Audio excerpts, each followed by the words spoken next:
ఈ లిక్కర్ కేసులో అరెస్ట్ అయిన ముఖ్యమంత్రి అరవింద్ కేజ్రీవాల్ జ్యుడిషియల్ కస్టడీని రౌస్ అవెన్యూ కోర్టు జూలై 3వ తేదీ వరకు పొడిగించింది. ఆయనతో పాటు కేసులో మరో నిందితుడు వినోద్ చౌహాన్ జ్యుడిషియల్ కస్టడీని సైతం జూలై 3వ తేదీ వరకు కోర్టు పొడిగించింది. తీహార్ జైలు నుండి వీడియో కాన్ఫరెన్స్ ద్వారా ఇద్దరిని అధికారులు కోర్టు ముందు హాజరుపరిచారు.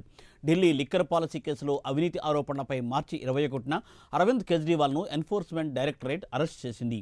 గోవా ఎన్నికల కోసం బీఆర్ఎస్ నేత కె కవిత నుండి అభిషేక్ బోయినపల్లి ద్వారా 25 కోట్ల రూపాయలు వినోద్ చౌహాన్ అందుకున్నట్లు ఈడీ తరఫు న్యాయవాది కోర్టుకు వెల్లడించారు. ఈ నెలాఖరులోగా వినోద్ చౌహాన్పై ప్రాసిక్యూషన్ కంప్లైంట్ నమోదు చేయనున్నట్లు చెప్పారు.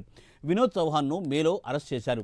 మనీ లాండరింగ్ కేసులో రెగ్యులర్ బెయిల్ కోసం కేజ్రీవాల్ చేసుకున్న దరఖాస్తుతోనూ ఈడీ విభేదిస్తోంది. తీవ్రమైన ఆర్థిక నేరాలతో కేజ్రీవాల్కు సంబంధాలున్నట్టు తగినన్ని సాక్ష్యాలున్నాయని ఈడీ చెబుతోంది.